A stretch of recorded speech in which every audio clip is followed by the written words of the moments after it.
listen to the music. I'm not actually. I'm sitting here. I am. You are actually. Oh, man. We are back. It's that time again, huh? It is. Okay, here we go. Well, boom. Yeah. What's going on, everybody? Welcome to the latest episode of the Geeking Squad podcast. I'm one of your hosts, Larry Roberts. This woman next to me with a very precarious looking bottle of Pepsi.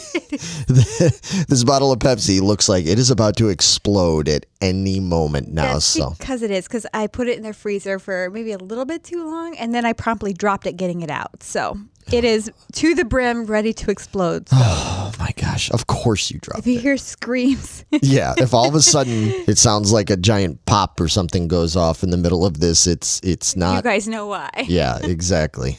It's not that Megan's head finally exploded. It's my Pepsi. But I am Megan Guess, and I am here. And we're here to talk about all the stuff that's been going on. And there's been a lot of stuff going on in the last 2 weeks since we recorded the last episode, right? That's an understatement. I couldn't believe how much stuff there was. Yeah. That's awesome. Yeah, I think there's a lot to talk about. We'll try to get through it as much as possible without like going 3 hours long or something tonight, because nobody wants that. No. But for those that don't know, if this is your first time listening, welcome to the Geeking Squad podcast, a part of the Geeking Poetic podcast channel.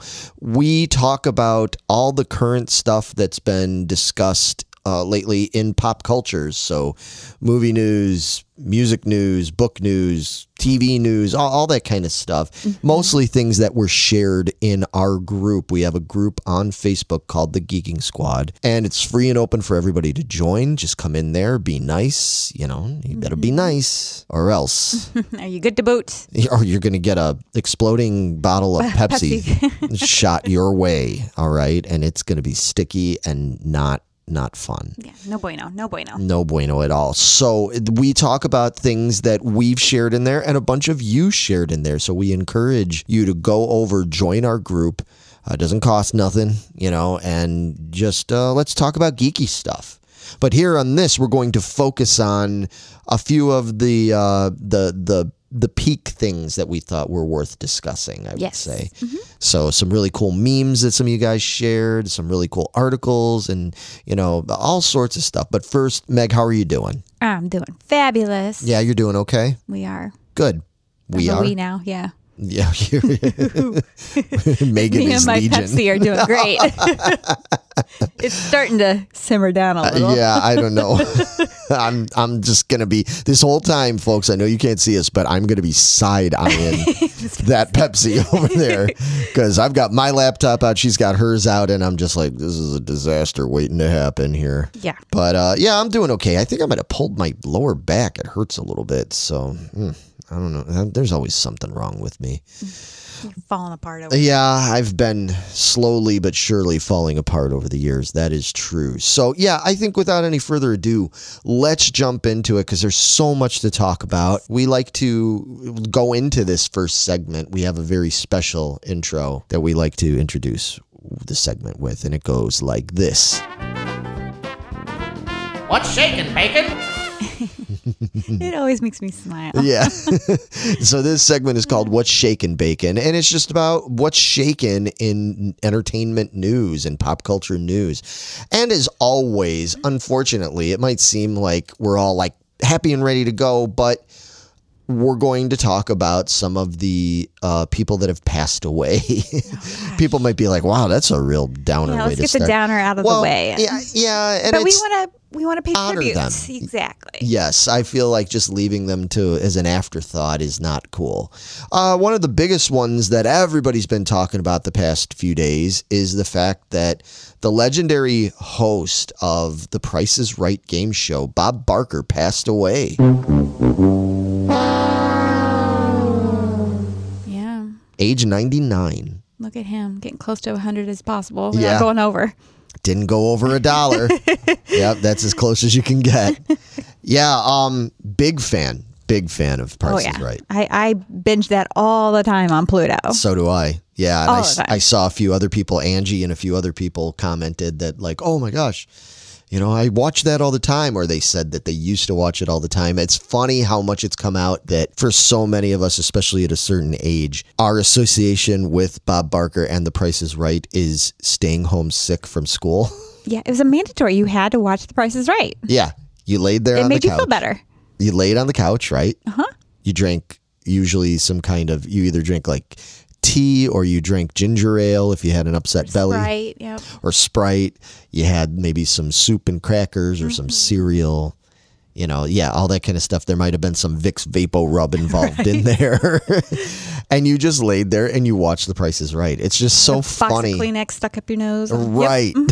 It's just so funny how many of us have that association with it. And I mean, I knew I did, but it's not something that I've talked about with people. And then to see like so many people, and there was memes and all this stuff like about that, I was like, oh wow, that it made me sad, but it also was like comforting, you know. It's like, oh wow, we're not all that different, are we?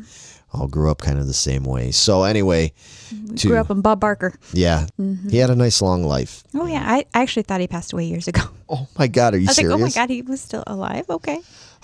Wow.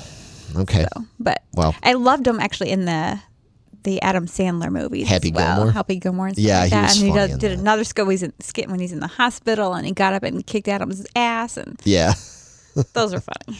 Yeah, he was a funny guy. He seemed like he had a pretty good sense of humor. So Yes. we salute you, Bob.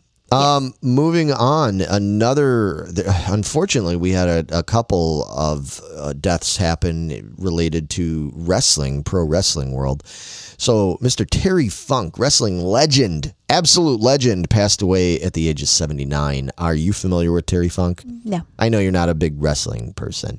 I don't talk about wrestling that much. You used to be huge on it, though, didn't you? Oh my gosh. I was Fanatic, possibly? And I wouldn't say fanatic, but I was really, really deep into it, especially in the 90s, the early 2000s, and when I was a kid in the 80s and stuff. But Terry Funk was one of the first wrestlers I remember being conscious of. You know, he was a big star, regional star and stuff, like pre-WWF back in the late 70s, early 80s. I knew him because he was in a movie from 1979, I think it was, called Paradise Alley. It was a Sylvester Stallone movie. Oh. I think he wrote it and directed it. He acted in it. Terry Funk plays one of the main wrestlers, kind of the bad guy wrestler in it. And he was great in it because he's such a character. He was such a character in and of himself. But I knew him then, you know, through all the other stuff through the 80s and everything. He's a hardcore legend, man. He brought hardcore. He and Mick Foley, Cactus Jack, Mankind, all that. Those guys were like partners in crime there, and they brought hardcore wrestling to the masses in the 90s and stuff. And Funk was great. He was a tough son of a bitch, but he could be a really gentle guy. I mean, he was versatile. He even had like a country music career for a little while there. Yeah, like writing like tender like country songs and everything. He was by all accounts, like most people loved Terry Funk. He was tough, you know. He was a scary guy. You didn't cross him, but he was a good guy. And man, I'm very bummed to hear. I know he'd been dealing with dementia for the last several years, and he had, I mean, I don't know what part of his body hadn't been broken at some point or another. So he was probably still in a lot of pain and stuff. But anyway, yeah, he did pass away. He left a couple of daughters behind and everything. And he was a family guy. And so I feel for his family. I send out my condolences to them. But Terry Funk, man, thank you so much for everything that you did. You know, he really put himself on the line for entertainment. And sounds like it. And I think he loved it. I know he loved it. You know, another sad note, in some ways even more sad because he was so young. Pro wrestler Bray Wyatt passed away at the age of 36 from a heart attack just a week ago. I think it was the day after. So Bray Wyatt, so real quick, for those that don't know, and maybe you don't care, but I care, because Bray Wyatt was awesome, but he was a third-generation wrestler. His grandfather was Blackjack Mulligan. That's a legend right there, because Blackjack Mulligan, not only was he a legendary wrestler, but he was also the father of Mike Rotunda and Barry and Kendall Windham. Now, for those that don't know, Mike Rotunda and Barry Windham, like, those guys were amazing wrestlers. They were a tag team back in the 80s. They're part of the Four Horsemen, the legendary Four Horsemen team and all that. I was such a huge fan of Mike Rotunda and Barry Windham. Like, those guys are such badass wrestlers. I still go back and watch those matches, but they were some of, when I first really got into wrestling in the early to mid 80s, like, those were a couple of the guys that were really exciting to me. You know, so by all accounts, really, Terry Funk going at 79, even though he's had a rough time of it, he had a pretty long life. Yeah, that's a good life. As far as it goes, especially for all the stuff that Terry Funk did, because, oh my gosh, if I showed you he broke every bone in his body. Oh, if I showed you some of the matches that he had, especially him and Cactus Jack back in the day, like, they were so brutal. So brutal, man, you know, like with barbed wire and fire and thumbtacks and nails and tables and scaffolding and like, yeah. It was hardcore stuff. People go, oh, that's all fake. Well, you know, the outcome might be fake. Like, who's going to win and lose might be, like, predetermined most of the time. But I'll tell you, those bumps that these guys like Bray Wyatt and Terry Funk and them took, they were not fake, man. Anyway, a lot of respect to the wrestlers, and very sorry to hear about Bray and Terry.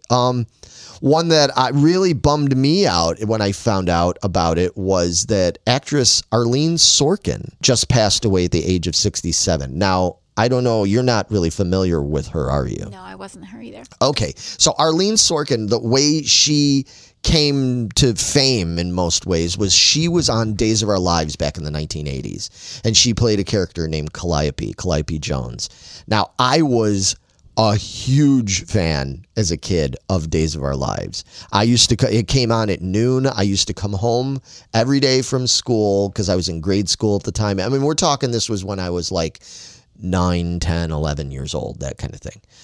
I would come home from school every day, and I would, you know, I'd be home by 12:05 or whatever. I would immediately turn on the TV, and I mean, what else was on at that time? Sometimes I would watch, if there was like good cartoons. There used to be things like Underdog and Tennessee Tuxedo, but sometimes I'd already seen it a million times or whatever. Nope. After you turn off The Price is Right, you went to soaps. Yeah, that's how it worked when you were sick. Yeah, so I got into, but especially because my mom sometimes would be home and she would watch Days of Our Lives, and then I would just get sucked into it because Days of Our Lives was cool. Like, it was still a silly ass soap opera, you know, for housewives or whatever. But especially at that period, they were really kind of being a little more crazy and adventurous. You know, it was like things where they were like, you know, going on some adventure mission and people were getting stranded on islands and they were shooting at each other and chasing it. Like, it was almost more like Romancing the Stone than a romantic kind of movie, you know, although there was plenty of that too. But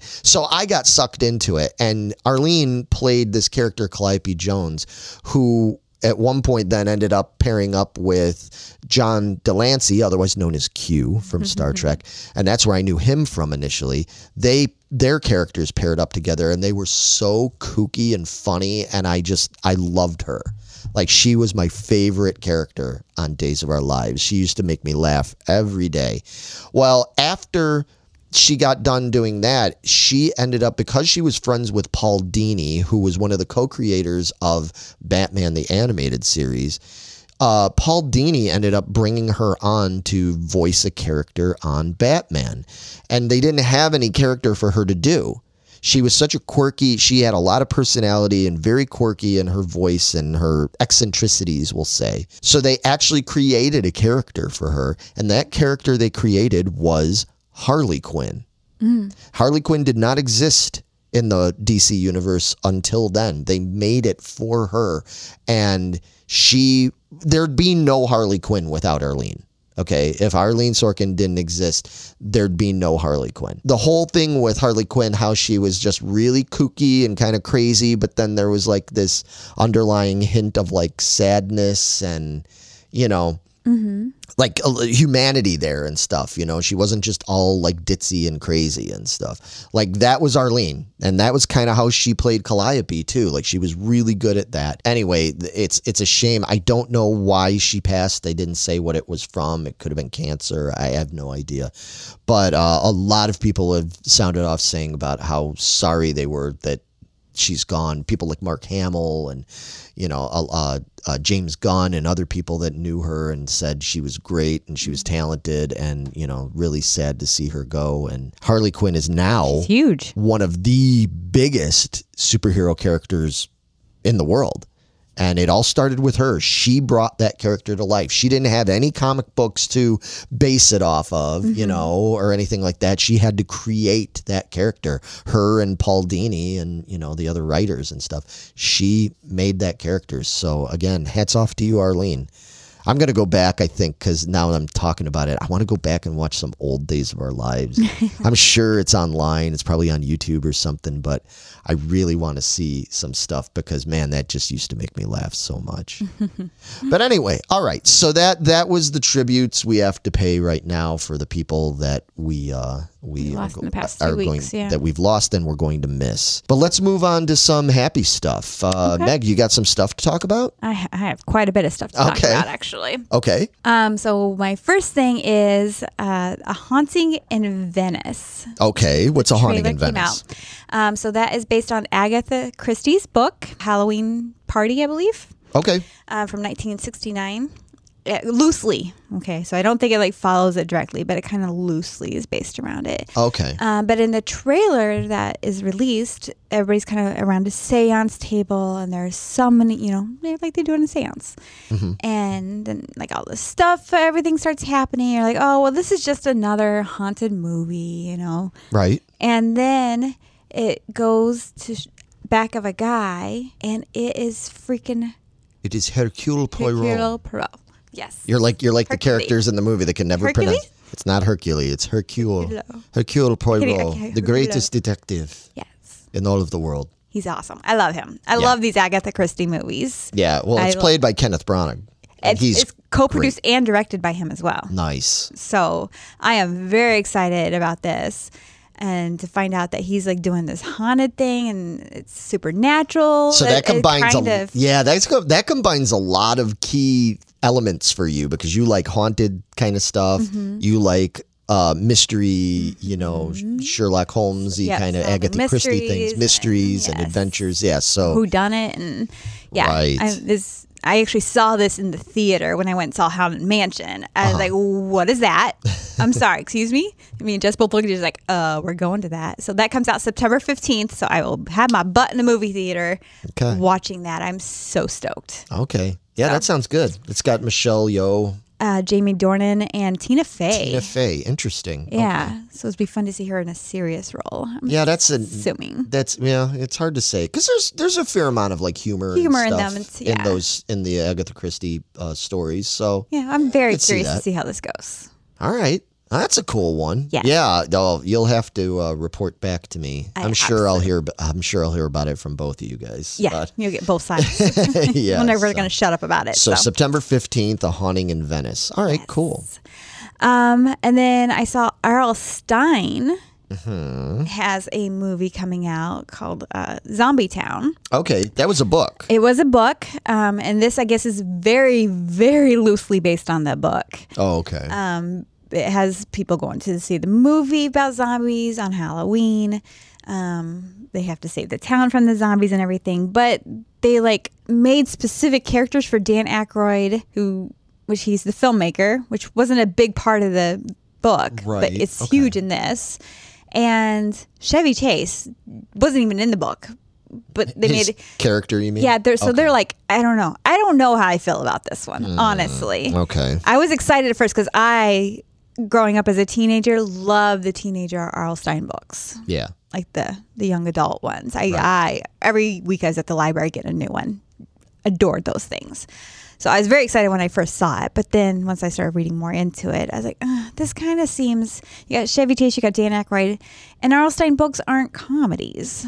And that's how this is... From what I saw, it's kind of a dark comedy. Well, if it's got Chevy Chase and Dan Aykroyd, it's got to be comedic, yeah. So I don't really know how I feel about this. And just the whole synopsis of what this movie... I don't know about this one, but...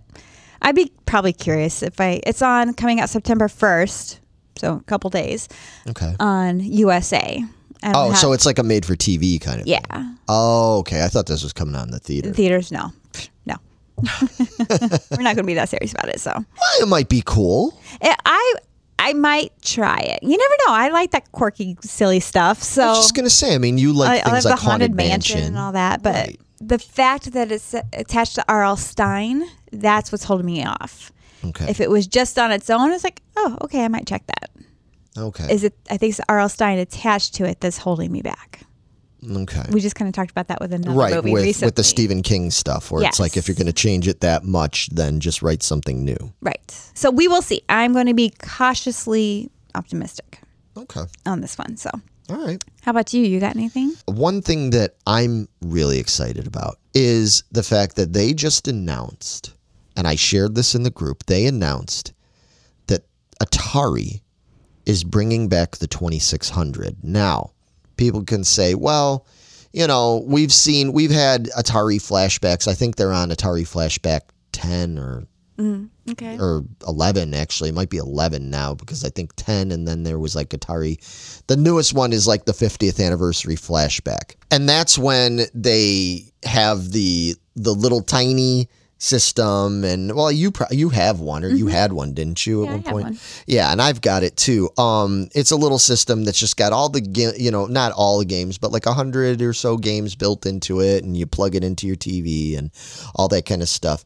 Yeah, that's been around for a while, but this Atari is actually bringing back the proper console. So it looks like it's going to have the wood grain feature and the switches. Now, it is not going to be as big, because their thing was like, well, you know, back in the day we had to make it that big because To fit the electronics. components were bigger. Now we don't need it, but it's still big-ish. Like, I guess they said it's about 80% of the original size. But it's called the Atari 2600 Plus, and it's a modern recreation of the 1980 4-switch version. And it plays cartridges. It doesn't come loaded with games. It will play your old cartridges. Oh, wow. And it comes, cool. yeah, and it's coming with, now back in the day, Atari used to come with a cartridge or sometimes 2 cartridges. But Atari would come with, like, you know, I think when I got my Atari, it came with Combat. I think that was the pack-in game. I'm pretty sure that was the game that came with it. I know later it came with other games, like Pac-Man came with it and stuff like that. But this time, the cartridge that's coming with it is going to have 10 games on there. So that's an even better value, if you ask me, because there's 10 games. The 10 games that are on the cartridge are Adventure, which is probably, if it's not my favorite game of all time, it's in the top 3. Combat, great game. Dodge 'em, great game. Haunted House, love that game. Such a fun game. Maze Craze, love that game. Missile Command, not my favorite, but it's a fun game. Real Sports Volleyball, which I admit I never had Real Sports Volleyball, so I know the Real Sports games are supposed to be pretty good for 2600, so I'm curious to check that out. Surround, which I enjoy. Video Pinball was one of my favorites, and last but not least, the one that is probably my favorite game, Yar's Revenge. So right off the bat, The combo. yeah, even if you don't have any other cartridges, like right off the bat, you get a cartridge that's got 10 games, and they're all really fun games. It also comes with the all-new CX40 Plus joystick controller. Now, I'm not sure what's going to make this joystick controller different from the vintage ones, because when I looked at it, it looked like the vintage ones, but you know, maybe it's just got a little bit better functionality to it or something. Here's the thing where I think it's the real key feature of this, where people can sit there and say, well, you know, I could go to GameStop and buy an old Atari, or I can go on eBay and get a refurbed old Atari or whatever if I really want that. But here's where I think it gets really cool. This Atari plays cartridges of both the Atari 2600 and the Atari 7800. Now, the original Atari 2600, it could not play 7800 cartridges. Now, I believe the 7800, if memory serves correctly, it was backwards compatible. So this is really more like having a 7800 than having a 2600, since it plays both. And that's why it's called Plus. Yeah, so they just called it Plus or whatever. But the point being is that now you can have one console that plays both cartridges, and I never had a 7800, so that's really exciting to me. I want to go out and start getting 7800 cartridges now, so I'll be scouring eBay and such for that. But I think it's really cool. Plus, it's HDMI compatible, so you can hook it up to a flat screen TV. That's no so problem. Cool. And it comes out in late November, and it's only $129. No kidding. That's not that bad. Heck no. Considering what it can do and everything, I really don't think it's that bad. And most Atari cartridges, again, if you go to a GameStop or you go to a, any kind of used place or even like a resale shop or something, you can find Atari cartridges that still work for pretty cheap, It's pretty easy to do. Plus, Atari has been re-releasing old games on new cartridges and all this stuff, and they've even released like new games. Like I recently got Yar's Return, which is a sequel that was made later, way after, the original Atari was gone. They made a sequel to Yar's Revenge called Yar's Return. And I actually bought the cartridge and everything, and it comes in the old school box with the instruction. It's awesome. And they're going to be doing more of that kind of stuff, not only re-releasing old games, but putting out new games that are done in the vintage style. So these aren't going to be like playing a PlayStation 5 game or something like that. These are going to be the blocky, silly looking retro games, but they're a lot of fun. And so I'm really, really looking forward to that. And I may have already pre-ordered it. Oh, did you really? I was just going to say, I know what I want for Christmas. That's going to be. Well, and I'm going to, yeah. And then when I get it, I am going to do an unboxing and everything. Yes, let's play with it. Yeah, I think it'll be really cool. I'm looking forward to doing that. So you can look for that this Christmas. So, all right. Anything else? Oh, I got, quite a couple other things here. Okay. So have you seen the Frasier reboot trailer that's come out? No. So good old Frasier. I love Frasier. Yeah, you're a big I love Frasier Cheers. fan. I love Frasier. And so I'm excited. I'm hoping this is something we didn't realize we needed. Kind of thing. Right. Okay. Because I liked where Frasier left off. He was going to meet, the love of his life in Chicago and stuff like that. But this has him going back to Boston, his old stomping grounds. So I'm sure we'll hear about, his Cheers days and all that. What they're saying is because obviously his dad, Martin, passed away in 2018. Right. And obviously Eddie the dog would have passed away long by now. Yeah. So they're kind of like, well, he's like taking on this new role in life. He's going back to Boston to do something different. And he's like older now like Martin was. And now he's got, Freddie's older and on his own and everything too. So really Freddie's like the son. And now Frasier's the dad. Okay. It's kind of a switch roles kind of thing. Where in Frasier, he was the son and Martin was the dad. So they're saying a great way to tribute to Martin and Eddie would be for Frasier to have a dog. Okay. Because it was always Frasier's, love-hate relationship with Eddie. Like sometimes they got along and sometimes they were at war together, right? So now he's always saying, I don't understand why you're so attached to this dog. I don't understand. Right. But Martin's like, you'll understand when you're my age. Well, now he's his age. Right. Now so that would be great. And he actually did have a dog in Cheers. Oh, okay. It was off screen. He ended up giving it to Sam. Oh, I didn't remember that. Yeah. We'll have to go back and watch it now, right? So this comes out on October 12th on Paramount Plus. It's going to have all new characters in it. Frasier's the only one coming back. David Hyde Pierce isn't coming back. His brother, James Leaves, is not coming back. Yeah. BB. Lilith. Okay, Lilith BB is coming Newirth. back. Yeah. Perry Roz is coming back. They're going to just do guest appearances. Okay. So they're not going to be the regulars on there. I liked Roz. Yeah. Actually, I liked Lilith too. Yeah. And hopefully maybe David Hyde Pierce and James will change their mind down the road and pop in. At least pop in. Give us at least a little taste. I want to see their faces and see how they're doing. But yeah, and then their tagline is Frasier's back in the building. Okay. Because at the end of the song, it's like, Frasier has left the building. Right. So Frasier is back in the building. So I'm kind of excited for this one. Sure. I loved it, and I love the character of Frasier. So I'm looking forward to this one. October 12th, I will be watching that. You're a little more optimistic for this one than the RL Stein one. Okay. Yes. Again, taking it way, way back. Timbaland, Justin Timberlake, and Nelly Furtado are doing a new collab. That's hard to say. Timbaland, Timberlake. I can't even say that. Timberland, and we got the land and the lake. We need Nelly to be Timba Sky. And everything gets so Timbaland, Justin Timberlake, and Nelly Furtado are collaborating again. Yeah. So last time they collabed was 16 years ago in 2007. That was 16 years ago, right? Wow. And it was Give It To Me. So this is their first song together since then. I think Nelly kind of like went off the world for a while there. You know, I don't think she released music for like 6 years. Oh, wow. And then she's finally back. But this new song's released September 1st. They're all three of them are like out there promoting it and giving us, you know, saying, hey, we're working together. It's coming out. But they have not released a title.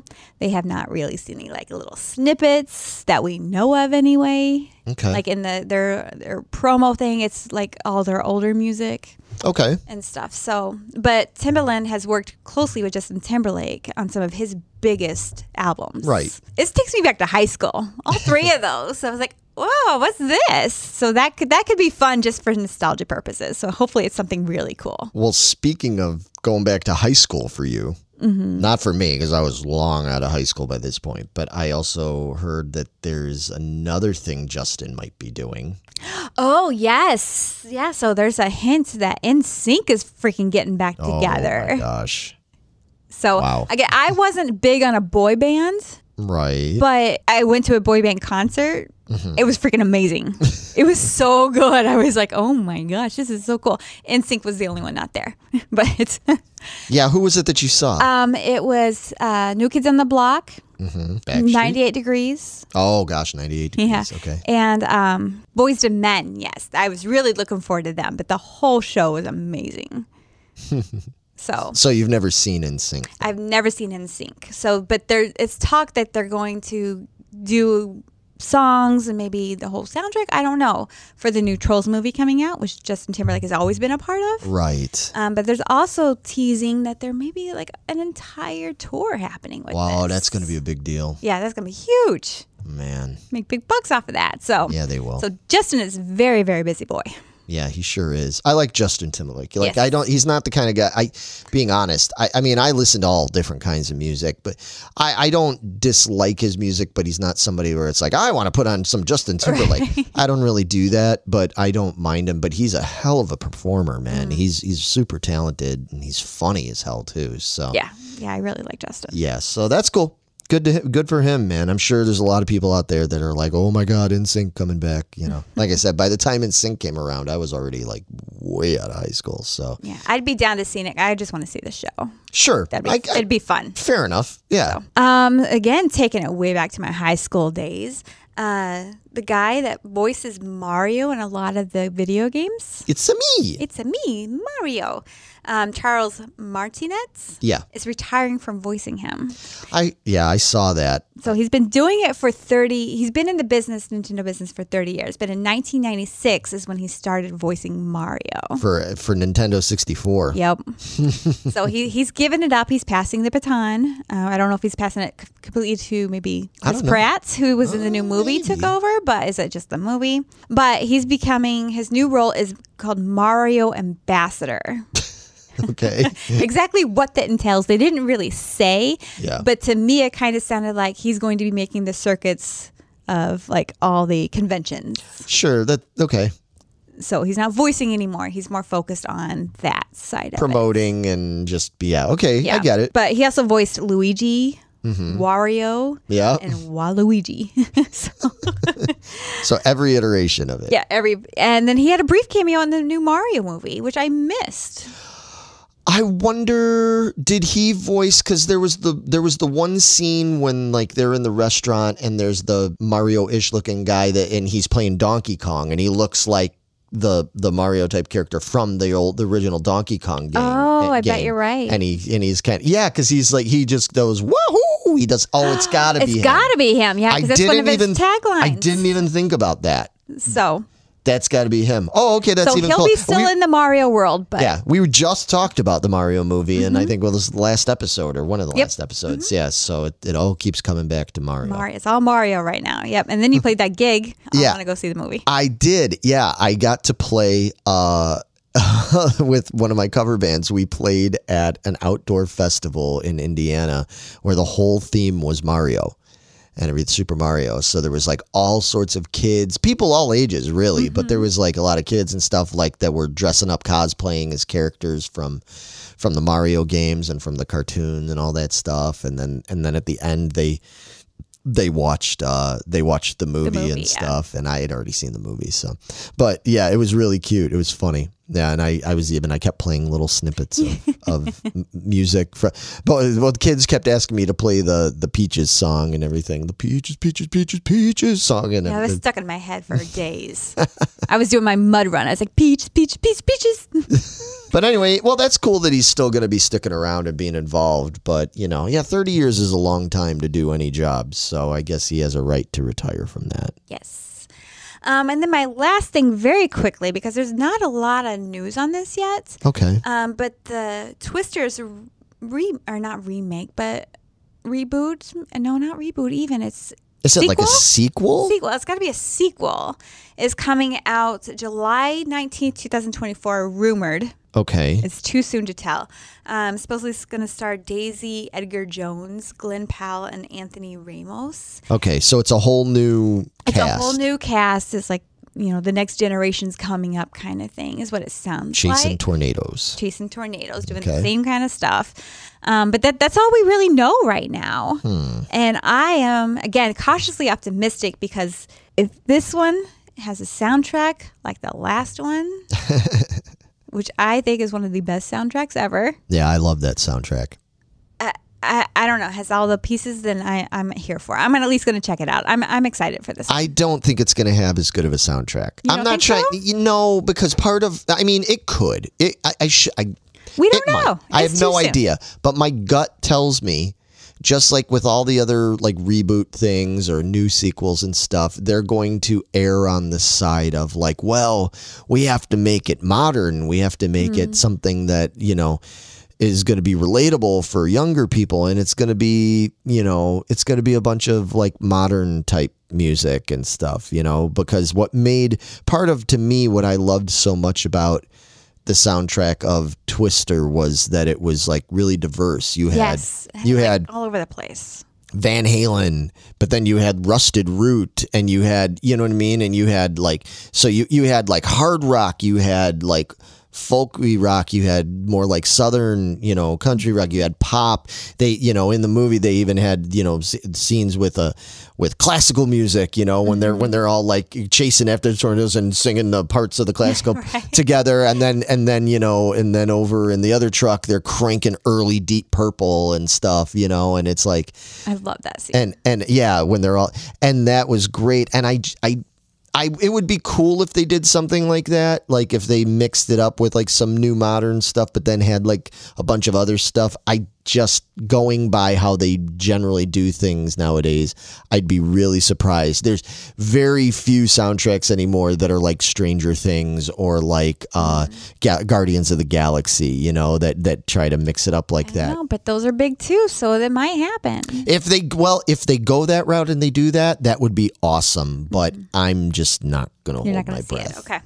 But we'll see how the movie is, and everything. We're curious once we get some more details. Yeah. But all right, man. That was a lot. That was a lot. That was a lot of bacon that was shaken.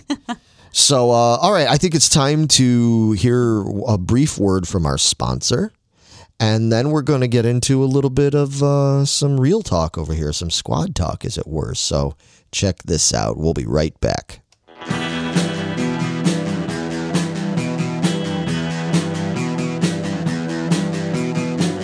You're listening to the Prescribed Films Podcast Network, home to hundreds of hours of free podcast entertainment. The shows on this network all have a common goal, providing you with the best discussions about movies and other forms of entertainment media. The PFPN hopes to fill your earholes with audio joy. Visit our website with links to all the other amazing shows at www.thepfpn.com. Thanks for listening.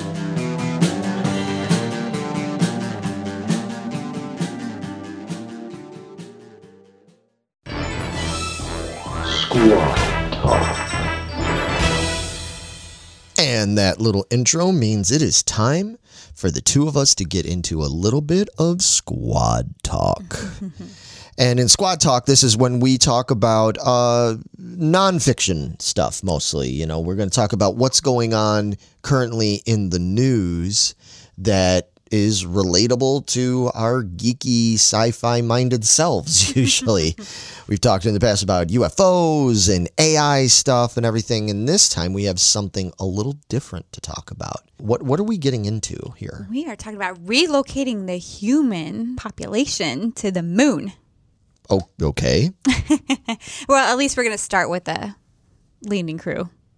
Okay, yes. To So explore the moon. right. So what it looks like to me here, I was just reading the article and everything, and it looks like, I mean, this isn't something completely new. This is something they've talked about for years. They've been theorizing about the idea of being able to have some sort of colonies or something, or like space stations or whatever on the moon. Right. And their hard piece to get over is the weather on the moon. Okay. It's so inhospitable to humans that even if they put a station there, the weather's going to destroy it. Yeah.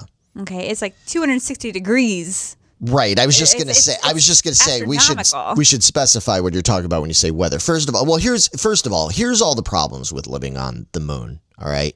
First of all, the temperatures there it varies widely. Like the temperature goes from negative 280 degrees Fahrenheit at night. So, I mean, think about that. Think about how cold it is when it's just like... I don't like it when it's -1. Yeah, when it's like -5 degrees out when we get a really bad winter, That's you know. awful. I can't even fathom what 280 degrees would be.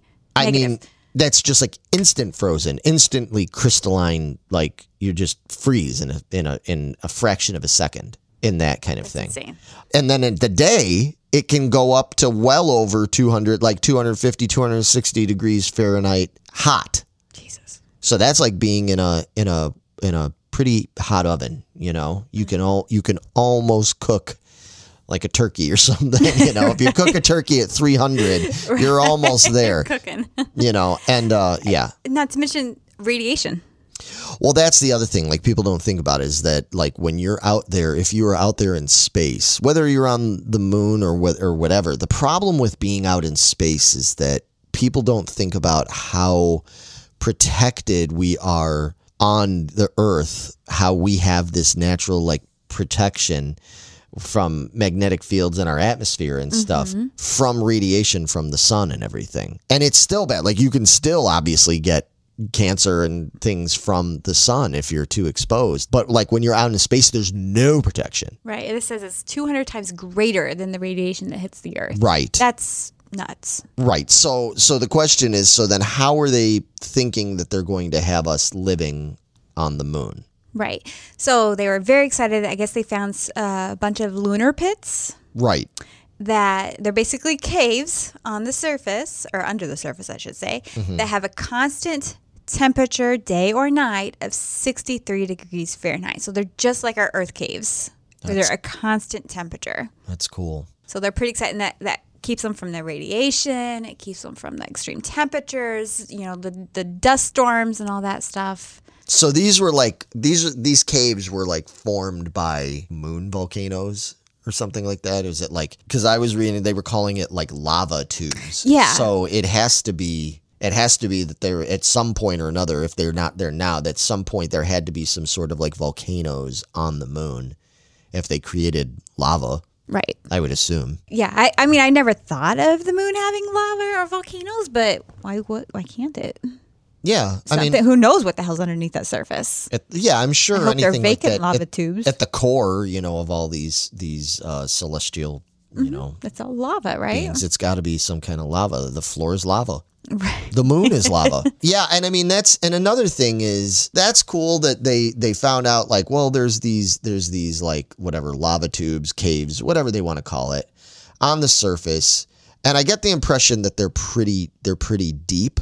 It sounds like it, yes. Yeah, because like 30-story building. Is that what it said? 30-story building. Okay, so they'll have to build some sort of protective thing, dome or something, yes. Right? But how are they going to make it? Now, I get that they're going to make a protective dome that can protect it from UV radiation, all that kind of stuff. They can protect it. They can have it climate controlled, you know, for temperature. But how are they going to protect it from meteorites? Because some of those meteorites that hit the moon, and apparently they hit the moon pretty damn frequently from what I was reading. Like, they could be pretty massive.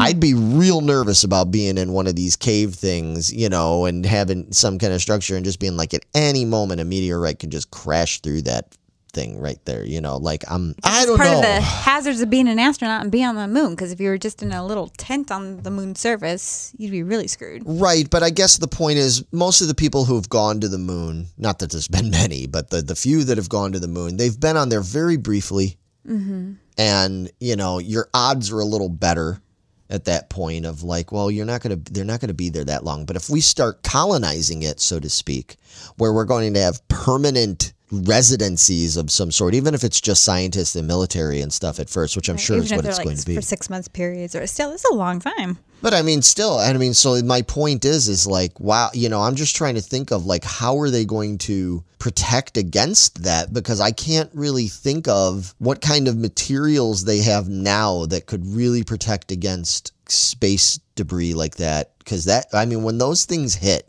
the force with which it hits is incredible. It's incredible. That's why we're so worried about it here on Earth because of it. Because and we've at least got atmosphere and all that stuff that breaks up a lot of that, you know, because we do have debris that comes through all the time and hits the Earth and everything, but it usually mostly burns up in the atmosphere. So with the moon not having that, if all of a sudden, you know, you get some meteorite that hits, it's like, it's going to be pretty bad. So I'm really curious because I didn't read anything on here about how they were going to deal with that. No, I didn't see anything either. They're gonna take a drilling unit and put it on the meteor, drill it in half, put a bomb in there, get Bruce Willis to get up there and do it. Yeah, I knew where you were going with that. They're gonna crank the Aerosmith because you don't want to miss a thing. Nope. Yeah, I don't know if that's gonna work. Okay. You know, I hate to burst your bubble, hate to burst your meteorite, but I don't think that. Bruce Willis is retired now, so we can't use him. It's true. Yeah. Yeah, this is interesting. But what I find really interesting about this is the timeline, because they're talking about this starting in 2026. Yeah, they're not playing. It's only a couple years from now. So they must have something worked out, some plan. Yeah, and that's what I'm curious about. I'm really, really curious about that. And I have a couple of questions for you on this, okay? So a couple things. First of all, let's say you get approached somehow. Maybe they do it randomly. Maybe they're approaching different people throughout the world, you know, to get people to volunteer to go up there, say in 5-6 years from now. They come to you and they're like, Megan, we want you to go up there and live there for a while, be a representative, for, whatever they decide, like your vocation would be. Maybe they'd be like, you'd be great at this, all these things. Maybe they just figure you're tiny enough to fit in one of the spaceships, You have the opposite problem of Vito, who's like, too tall. He's like, I would go in a heartbeat, but I'm too big. I can't fit in. They won't take anybody my size because Vito's like 6'7". They come to you and they ask you to do that. Would you go? No. No? Why? I'd freeze to death. 63 degrees. It drops below 7. It's like, I'm freezing. Turn on the heat. Give me a sweater and some gloves and a hat. You can't see me face palming. Yeah, this woman is always cold. Always. Always cold. I couldn't do it. If it's like 76 degrees, she's like, it's a little chilly. I better get my jacket. I'm like, it's 76 degrees. I'm sweating. But the sun's down. It's chilly. There's a breeze. I guess this is the difference between when you grow up in the South, when you grow up in Oklahoma. I need hot and humid, man. Compared to growing up in swimming in the air. Yeah, compared to me growing up in Chicago, where it's like 76 is like pretty damn warm, you know. And to you, you're like, it's getting a little cold. Yeah, when I was young, I wasn't allowed to step outside if it wasn't over 70 degrees. It's for a reason. So, no, I would not go. That's ridiculous. That is utterly ridiculous, but okay. How about you? No, absolutely not. No? Absolutely not. I have no desire. I am not adventurous. We talked about this before. Yeah. I'm not that adventurous. I look at pictures when it's like, hey, here's a picture that they took of the Earth from the surface of the moon. And I look at that and I get like sweaty. Like I get like, I'm, for one thing, like I've established, I'm afraid of heights. Mm-hmm. And I'm fascinated with space. I love the concept of space. I'm terrified of it. Like I get scared being on planes, much less the idea of going above the atmosphere and going out, and like that just freaks me out. It's like every fiber of my being just is like, no, you're not meant to be here. And I'm not saying we shouldn't go as a species, but I couldn't do it. I just couldn't do it. I guess if it was a matter of life and death, and it was like one of those things like in a movie where it's like the Earth's about to explode. You got to go to the moon. We like, all right, we got to go. Right. If it was something like that, I guess I would take my chances with it, and I'd just deal with it. But I'd be shitting myself the whole time, I'm sure. But yeah. Yeah. Now, if you told me I can get on a space shuttle to go do a lap around the Earth and then come back, I'd do that in a heartbeat. Oh, okay. Yeah, see, I definitely wouldn't do that. No. I don't want to go live on the moon. That seems desolate and awful. Now that I'm thinking about that, I have another question for you. How do you feel about that? How do you feel about the idea of we are now on the verge, potentially on the verge of, as a species, the human species is going to possibly start living off-world? Now, I mean, I understand it's going to be on our moon. It's not like we're going to live on Mars or some other planet, but we're venturing out now, outside of our atmosphere onto another planet. How do you feel about that in terms of the implications of that? Because there's a lot of things to consider. They've said that if a human being was to grow up outside of the Earth, like say if a baby was born, I mean, there have been movies about this and books and theories about it.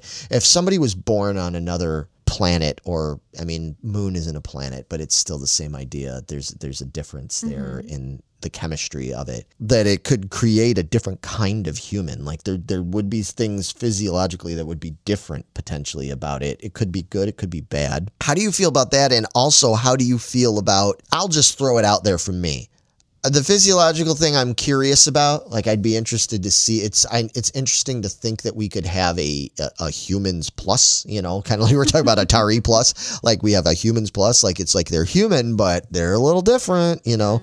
That's intriguing to me.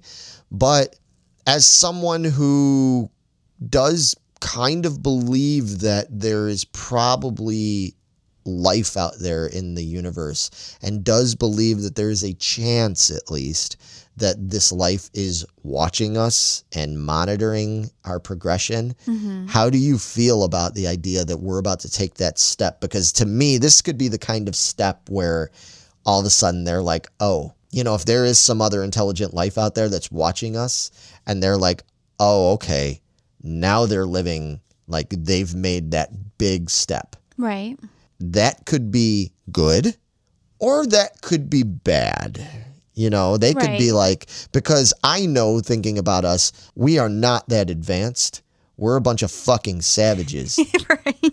And if I was an advanced civilization and I start seeing the savages are starting to, like, you know, venture off their safe planet where we kind of know where they are and we can keep an eye on them. And now they're getting to the point where they're venturing out here. Because not only that, but if we were living out there, we also might be more privy to things that are going on out there and stuff too. In space, there's just a lot of possibilities. What do you think about that? Okay, so. Do you think we're ready, I guess is my point. I don't know if we're ever going to be ready. Okay. So we might as well do it now. Why not? And I mean, whatever's going to happen is going to happen. Okay. Okay. And I think if we are being watched, aliens are watching us, they cleared out the entire freaking Milky Way, the galaxy for us, to give us room to explore in. So awesome. They could back up if they needed to. Like, okay, they moved to a different area. Okay, they're just on the moon.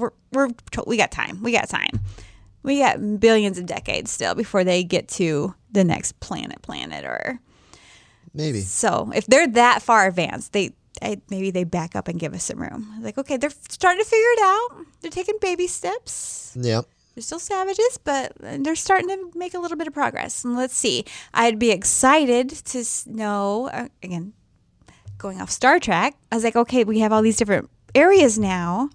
I was like, so this one could be like the fun, living area. And this one could be, you know, for these kind of people that want to live. And these can be over here. And so everybody could like have their own freaking planets.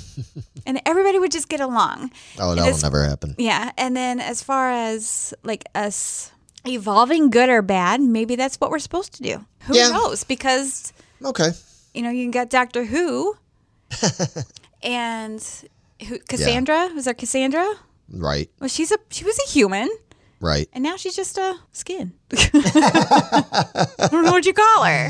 Yeah, she's just talking skin. I was like, see, we have no idea what we're going to... We're just the savage part of us right now. Who knows what we're going to evolve to be later? Yeah, it's crazy to think that we're just in a time now, because it seems like it wasn't that long ago, and it really wasn't, that we weren't really that close to talking about, like, legitimately talking about and giving a date of like, okay, by this year, in like 2 years, we're going to make this a thing where we're going to be on another rock. You know what I mean? Mm-hmm. Even if it's a moon and all that. It's just so weird that it's so like we're there, like we're right on the cusp of it. Well, think about it. When they first did the moon landing in, the 60s. Right. Imagine what they felt. I was like, they've never had anything like this. Oh, I know. And this is just us living through history. Right.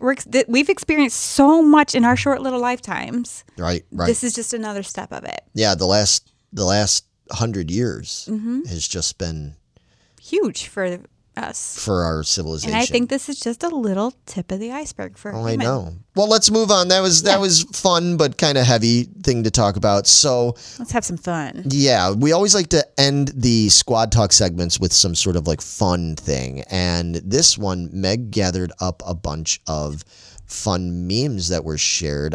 This first one, I think, was shared by Javier. Mm-hmm. And what was this meme? Is One Has to Go, and it's like a food edition. So we have 6 choices here. Okay. You could choose Chipotle. Yep. Red Lobster, McDonald's, Burger King, Taco Bell, and Popeyes. Okay, so out of those, one of them, that's not bad. I mean, you can keep 5 but get rid of 1. It's better than only keeping 1 and getting rid of the other 5, because that would be really hard. Right. If you were going to get rid of one of them, Megan, which would you get rid of? Well, clearly it's not Taco Bell. No, we know it's not Taco Bell. Because I get that damn near every day. Just about every day. Every day. Yep. It will definitely not be Red Lobster, because I don't care what anybody in the group says. I love Red Lobster. Yeah, man, let me tell you, it's amazing how many... I'm so tired of people bagging on Red Lobster. Now, if you're bagging on Red Lobster because you're just like, well, I don't like seafood. Okay, well, fair enough, you know, because it's predominantly a seafood restaurant. But I see a lot of people bag on it like, oh, Red Lobster's cruddy and everything. Dude, it's fucking really not. Red Lobster is awesome. Yeah, I really like Red Lobster. I love Red Lobster. I'm sure you can get like fresher seafood and stuff like that. I mean, I get that too, but it's not bad. I love Red Lobster. They got a lot of good stuff. A lot of really yummy stuff. Because I don't fuck up the ranch dressing. Oh, yeah. You know, I noticed that the last time I went. The ranch dressing was not right? Thank you. It's weird. Yeah, when Mom and I went, we were both noticing, like, oh, this ranch dressing isn't as good. I even asked the lady. She's like, yeah, we switched it. Like, don't do that. Yeah, don't switch. Yeah, next thing you know, they're gonna change the biscuit recipe. People would revolt. No, I was like, okay, shut them down. But anyway, so not Taco Bell, not Red Lobster. I really enjoy Chipotle. Okay. I get my bowls there. I enjoy some McDonald's. Mm-hmm. I love their French fries. I love their fish sandwiches. Yeah, Big Mac. You mentioned McDonald's pretty frequently. I have it pretty often. So I'm kind of torn between Burger King and Popeyes. Okay. I don't get either of them very often. I enjoy both. Right. But I don't know. I just don't get both of them. I think I'm going to actually go with Burger King. So I still have a chicken option in my list. Right. I got burgers already with McDonald's and fries. So right. I'm going with Burger King. I think that's a reasonable choice. Yeah, I want a Junior Whopper though. How about you? The funny thing is this would be easier for me if I could only choose one. and let the rest go. Although, I mean, that being said, I do like some of these other ones. I love Red Lobster. That stays. You know, I could eat at Red Lobster almost every damn day. Yeah. You know, there's something, because I love scallops, I love shrimp, I love all kinds of fish, I love lobster, I love crab, I love all of it. Yeah, give me the ultimate feast every day. I'm happy. Yeah, that's good stuff, man. Those crispy Brussels sprouts. Oh, man. They're so good. Yeah. Oh, my God, they're so good.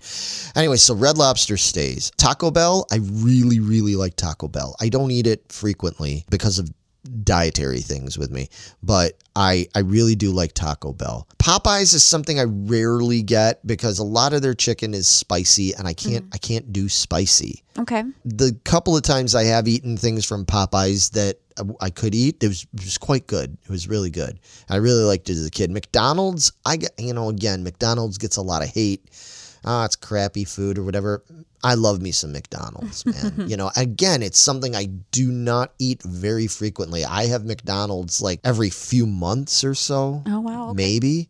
But for me, McDonald's, like the great things I love at McDonald's is I love the breakfast sandwiches, you know, an Egg McMuffin, things like that. The hash browns, like their little burritos. Oh yeah, I don't eat those, but I like all the other stuff. I love me a fillet of fish.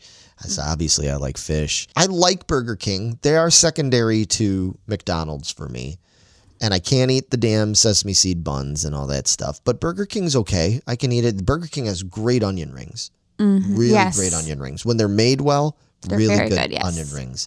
So for me, the thing I guess I would probably have to let go of Chipotle. Okay. I have nothing against Chipotle, but I don't eat it. Taco Bell is tame enough that I can eat that. At least some of the things at Taco Bell. Chipotle, I just can't do. So, yep, that's got to go. So, sorry, Chipotle. And like I said, all you Red Lobster haters, suck it. 'Cause it's sticking around with me.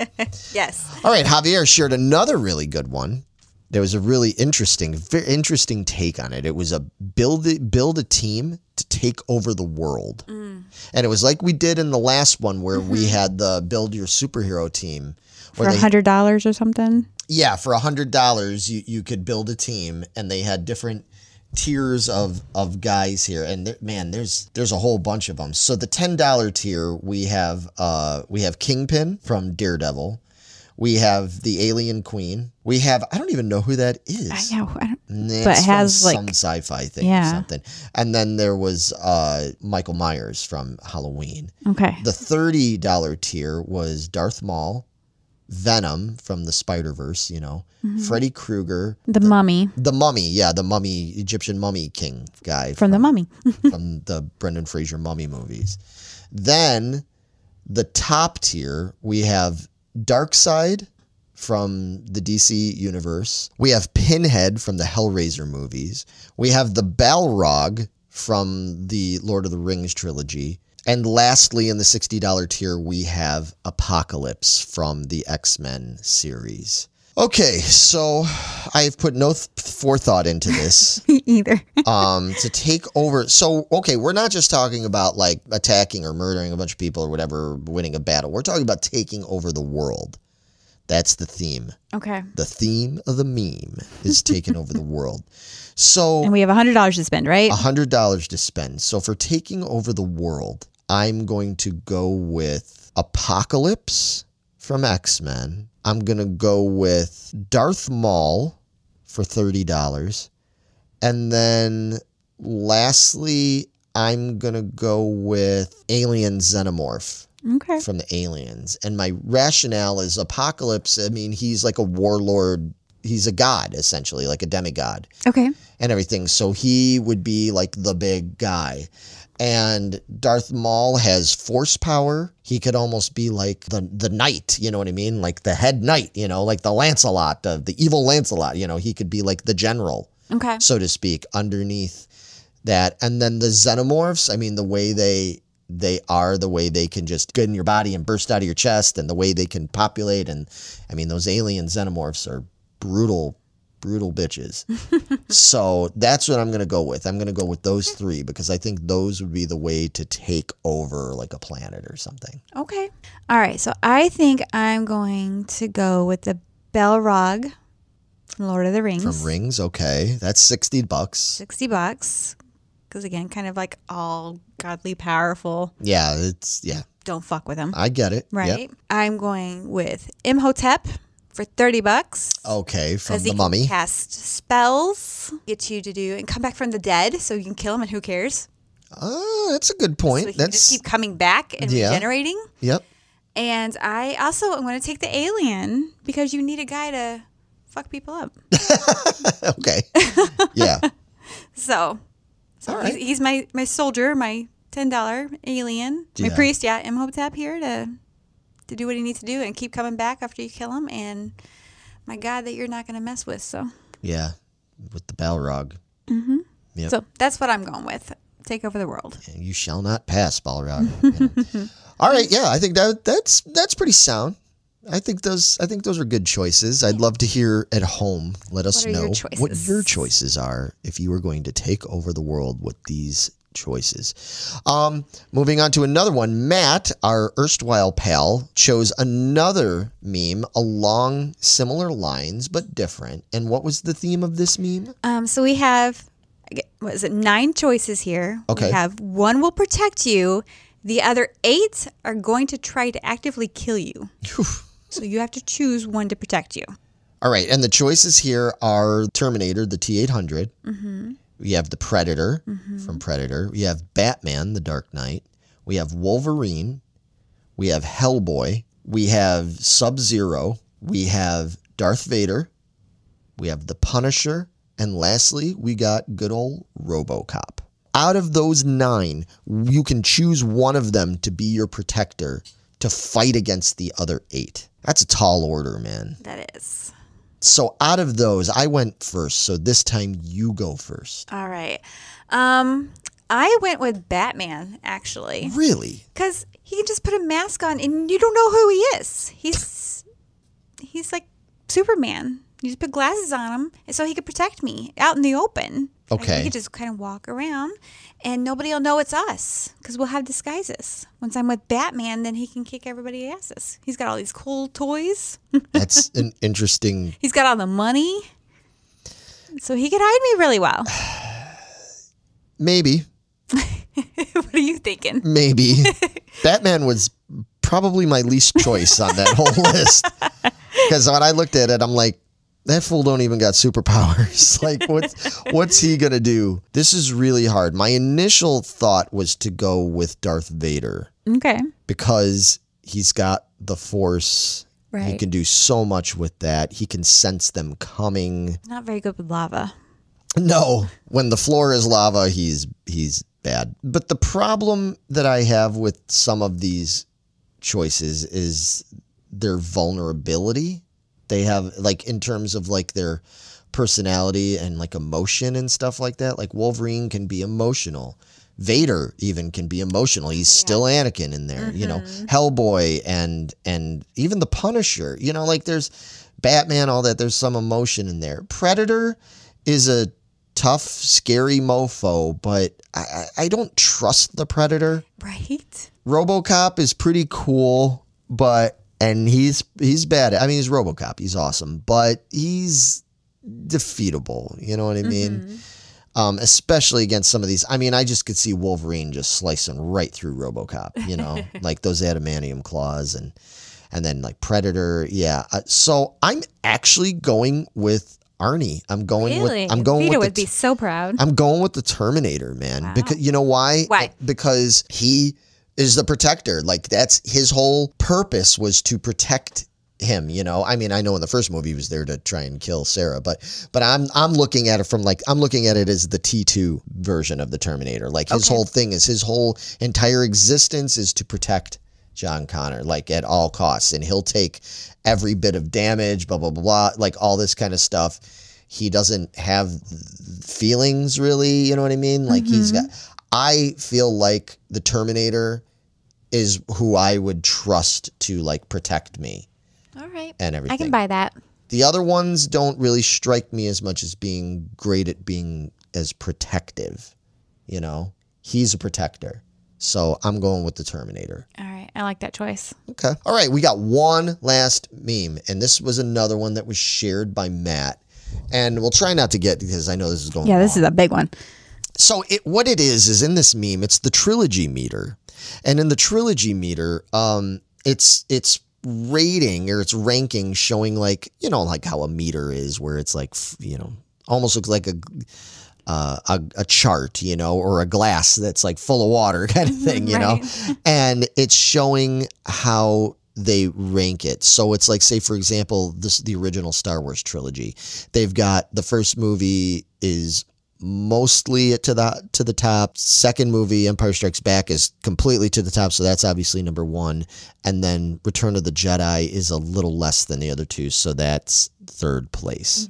So that's kind of how they're ranking it, like what comes in first, second, and third place.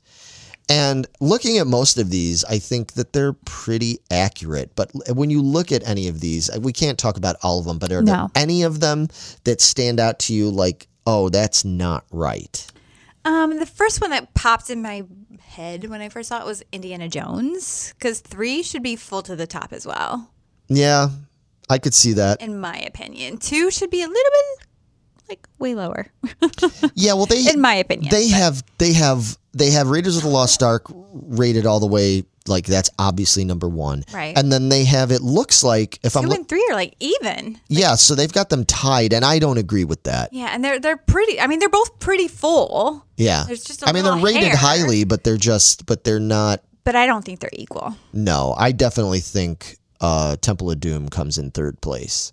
Yes. I agree with you on that. Matrix, they've got the first movie's real high, 2 is pretty low, and 3 is super low. I agree with that. And Jurassic Park's exactly the same almost. And Jurassic Park's, look at that. It's only like half full for the first movie. What? Yeah. What? That's pretty wonky. I don't get, they obviously, whoever made this didn't like Jurassic Park that much. Apparently. And I think that the other 2 movies, while they're not nearly as good as the first one, they deserve to rank better than that. They have the Superman trilogy, the original one. Mm-hmm.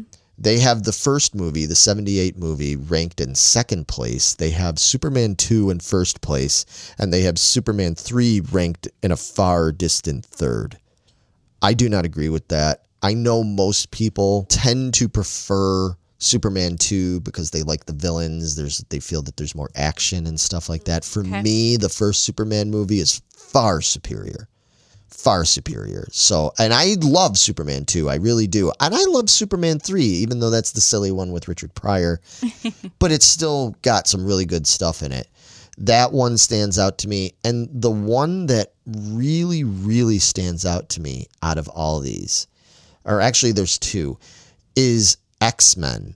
And again, I know I'm in the minority with this, but they have X-Men 2 ranked in first place. They have X-Men 1 in second place. And then they have X-Men 3 ranked in a distant, far, far third place. Like they're saying, it almost doesn't even rank. They've got it so low. I do not understand the hatred for the third X-Men movie. It had problems. It did have problems. There were things about it that I did not like. Putting it in the third place, I'm okay with it, but it should not be that far down. It is better than that. So that one I disagree with. And the other one that I really disagree with is The Godfather. I knew you were going to say that one. They have, out of the 3 Godfather movies, they have Godfather 2 full. They've got it at 100%, saying that's number 1. That's in first place. The first Godfather movie, they've got it ranked pretty highly, like it's rated pretty hot in 2's tail. But it's, so if 2 is at 100%, then Godfather 1 is probably at like 90 or 95. Mm-hmm. But they've got that in second place. And then they've got Godfather 3 almost like it doesn't even rank. They're saying like they've got it rated at like 10% or something like that. So here's the thing. Godfather 2 is a great movie. Love it. Love that movie. But the first Godfather movie it's the first Godfather movie. It is far superior. It just is. As much as I love De Niro and all the flashback stuff in Godfather 2, there's a lot of other shit in Godfather 2 that just drags on, the Hyman Roth stuff and everything. Again, I'm not saying I hate it. I love Godfather 2, but that is definitely the second place movie. For me, Godfather 1 would be 100%. It's one of the best movies ever made. Godfather 2 would be like 90% or 85%. And Godfather 3, yeah, it's got its problems. Admittedly, it's got its problems. But Godfather 3 is a much better movie than people want to give it credit for. I would at least give that movie like 60% or something like that. It's better than that. All the rest of them that I'm looking at, the way they rate them here, like Terminator, they got Terminator 2 is the first place. Planet of the Apes, they got the first Planet of the Apes movie in first place. Back to the Future, the first Back to the Future movies in first place. Completely agree. I love that Lord of the Rings. It's even all the way across. Is just even all the way across. They're all equally great. I'm like, yep, I agree with that. I can't argue with that. Same with Alien. They put Aliens, the second Alien movie, is number 1, and the first movie in second place. Yeah, I agree with all those. But man, that X-Men and Superman and The Godfather, those are the ones that stand out. That was fun. Yeah. All right, moving on.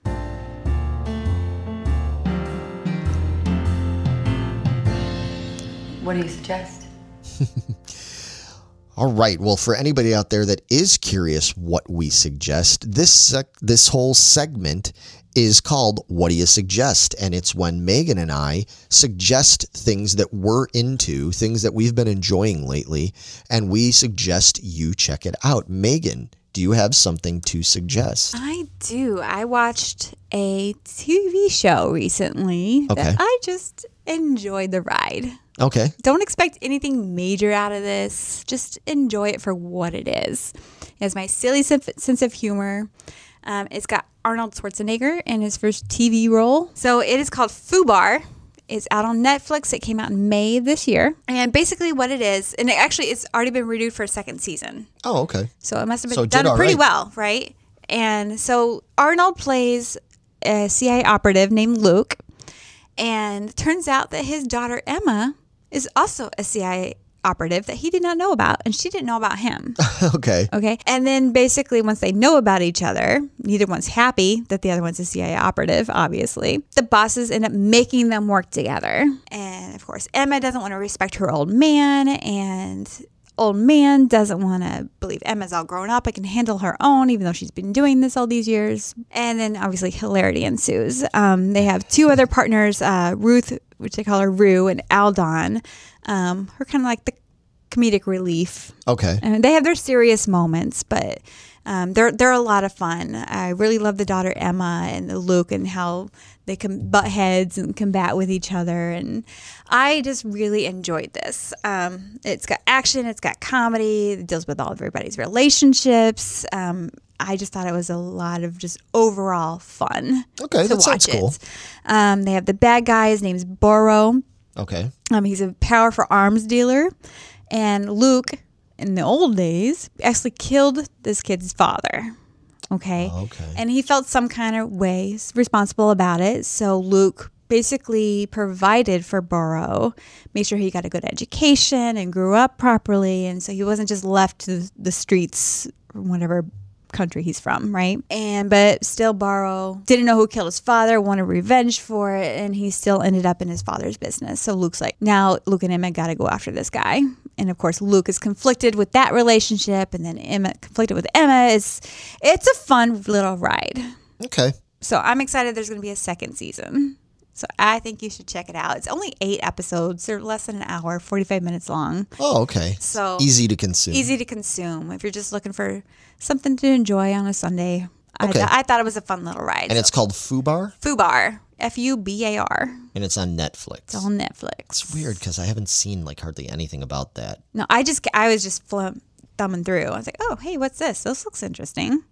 So. Well, that's the whole point of this segment, is to inform people about stuff they probably or may not have heard of. So my suggestion is about a book, and it's not, admittedly, it's newer to me, but it's not a new book. This actually came out, I think, in late 2021, and it is a book called The Ruby's Curse. More specifically, this is a novel that is based in the Doctor Who universe. So for people that are into the Who-niverse, like I am, I'm a huge Doctor Who fan, this is a book that takes place in that. Now, there's tons of Doctor Who novels out there. But what makes this one interesting is that it's focused on the character of River Song, who was played by actress Alex Kingston. Hello, sweetie. And spoilers. And she is one of my favorite characters in all of Doctor Who. You know, I love that character and everything. Well, this focuses primarily on her. And what's cool about it is the book was conceived and written by Alex Kingston. Oh, that is cool. So she created a story for her own character. And not only, so I've got the actual paperback book and I've been reading it and it's really good. But what's really cool is if you get the audiobook, she narrates it too in character. So you're listening to her telling this story. And what's particularly cool about it is for people that are Who fans and are River Song fans, you know that her whole thing is that she's like a space and time archaeologist, you know, and she always has her diary. I mean, that's a big part of her character in the story is her diary, and she writes everything down. And so you're sort of like reading and hearing this book. It's almost like her reading aloud stuff from the diary. You know, just even more fleshed out than that. The story, it jumps around and everything, but it focuses on two characters because, for example, it says 1939, New York, Private Eye Melody Malone, which is River's song. We know that her name was actually Melody. And stuff. Spoilers. Is hired to find a stolen ruby, the Eye of Horus. The ruby might hold the secret to the location of Cleopatra's tomb, but everyone who comes into contact with it dies. Can Melody escape the ruby's curse? Oh my God. I want this. Yeah, this is up your alley there. So 1939 New York, River Song, who is the author of the Melody Malone Mysteries, is forced to find a reality-altering weapon, the Eye of Horus. River doesn't believe in curses, but is she wrong? So it's really typical Who. It's a character, it's a story about a character that River Song created and writes, but also is, and then the actress who plays River Song is writing this story. So it's her writing the story about writing the story about writing the story. You get what I'm saying? Like it's hard. I can't easily explain the story to you. If you're into Doctor Who stuff, if you're into mysteries, if you're into timey-wimey, like stuff that goes all over because it jumps around from 1939 New York to ancient Egypt and Cleopatra is in it and, you know, all this kind of stuff, then this is a really fun book. And like I said, it's not new, but I feel like this has kind of gone under the radar for a lot of people out there. It did for me. I only recently found out about this book, so I'm suggesting it. It's called The Ruby's Curse, written by Alex Kingston. And yeah, either way, if you like to read the book, it's great. If you love audiobooks, it's awesome because she narrates it. I just downloaded it. Did you really? Yeah. I got like 4 or 5 books ahead of it, but it's on my list now. All right. Well, you'll have to report back. Yep, I will. And let me and everybody else know what you think of it. All right. And last but not least, we always recommend another podcast or YouTube channel, or, you know, we like to recommend other content creators out there because it isn't just all about us. We started doing this because we enjoy so much of the content out there that people create. And there is another YouTube channel as well as an offshoot podcast. Does it sound familiar? Just like us. Sounds like us, right? And they are called Gen X Grown Up. So it's GEN, the letter X, and then Grown Up. All is one word. It's a YouTube channel. And I found the YouTube channel first. The one main guy, John, does the channel. And the focus of the channel primarily on YouTube is talking about retro gaming, which I thought, since I'm all excited about the Atari 2600 Plus coming out, it was a good time to mention Gen X Grown Ups channel because he focuses on Atari, Coleco, and television, old Nintendo, you know, like all that kind of stuff. He does talk about new stuff too sometimes, but the main focus is on the stuff that Gen Xers like myself grew up on. And it's a lot of fun. It's a positive channel. I mean, he's critical about things, but it's not like a negative rant fest like some of these other channels are. Like he's kind of stays like us, where we try not to be too negative. Right. And he does a lot of fun videos where he'll like one video is, you know, ranking. He has a ranking system of where he ranks all of the Activision created Atari 2600 games and stuff. And he has a chart where it goes from like superior to like S rating to A, B, C, D, and F. Okay. Right. And he'll rank. And even then, you know, sometimes he'll rag on things and say, oh, yeah, this is an F or whatever. But he's always reasonable and thought out about it. So like I said, it's not negative. It's fun. It creates interesting, talk and conversation about it and everything. And he'll look at it from and the other fun thing he does is to take away even more from the negativity is he goes, I'm ranking these based on how 10-year-old Johnny would have felt about these games. So it's not about how I, as a, 40 or 50 something year old feels about it. Back in 1983, would I have enjoyed this game? Because there's even some games where he's given it a better rating than he would give now, where he's like, anymore, I don't find this game so fun. But back when I was 10 years old, I loved this game. So it gets an A. Nice. And I love that. That's fun. Yeah. And he does a lot of that stuff. He's really good about reporting about like new news that's coming out about things like the new Atari 2600 Plus. They also have an offshoot podcast that they do, an audio podcast, and it's three guys. It's John along with George and Mo. I think I got that right, if I'm remembering their names correctly. But all three of them are, as they described it, they say they're Gen Xers who spent their childhood immersed in the music, movies, games, and pop culture of the late 70s and 80s, which, hello. That's you. That is me. All of that stuff has shaped who we are today as adults. So all of those nostalgic things are still very much a part of how we live our lives and see the world in the 21st century. On that channel, we share the views, toys, and ideas of today through the lens of back then. Nice. Yeah.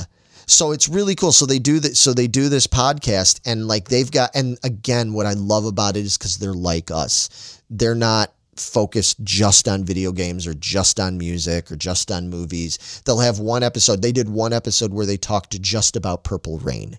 They did another episode where they looked at the Billboard charts, the top 100 from 1983, and they talked about that, which that's right up my alley. They do another episode where they just talked about Raiders of the Lost Ark. They do another episode where they talk about video games. They do another episode where they talk about, like we do here on the Squadcast, where they're talking about new video games and new movie stuff, news and everything. So these are guys that are very much kindred spirits to us, To what we do, yeah. To what we do, and I don't know them personally. I've never spoken to them or anything. I don't even know if I've ever even left a comment on any of their stuff, which maybe I'll do that now. You need to now, yes. But as just a viewer and a listener, I highly recommend, if you like what you hear from us, go check out Gen X Grown Up. It's really good stuff. I'll put links down below and everything for you to get to them. They have it. They even have their own community, like we have the Geeking Squad. Nice. They've got their own active community on Discord where you can go and talk to them and do it. It's very similar to us and everything. And I just happened upon it. Like I'm a fairly new viewer and listener. I've only just started getting into this channel over the last several months or so. So sorry guys, we didn't copy you or anything. We're just like-minded, I guess you could say. And so I recommend that and check it out. And if you do go listen to them and you do check it out and everything, let them know that we sent you over there, because I think all us Gen X nerds need to stick together, right? Right. All right. So with that, that's it. This has been a long episode, Very I know, long, but yes, but there's so much to talk about. Yeah, exactly. And I'm going to be going out of town. I should be back in town, hopefully in time for us to do the next one. We'll figure it out. But I'm going to be going out on tour with November's Doom. Europe and stuff. I'm busy. You got weddings to go to and stuff and all that. So we've got a lot going on, but we're still going to be back in 2 weeks. Yep, we'll be here, rain or shine. Yeah, we'll be back 2 weeks. Eventually, we got to do more badly described, movies that poorly People described really enjoyed plots. that. So that was a lot of fun. So again, lastly, thank you for listening. Thank you for watching. Please like, subscribe, share. Yeah, we saw that some of you guys have been sharing our stuff. That love it. Is awesome. Please, we've got a very, very, very small listener base here and everything, but we love you guys all the same. Small but mighty. Yes, exactly. So share with your friends. Let's get the word out and continue this awesome geeky dialogue about all these topics. So until next time, we'll talk to you very soon. Bye, everybody.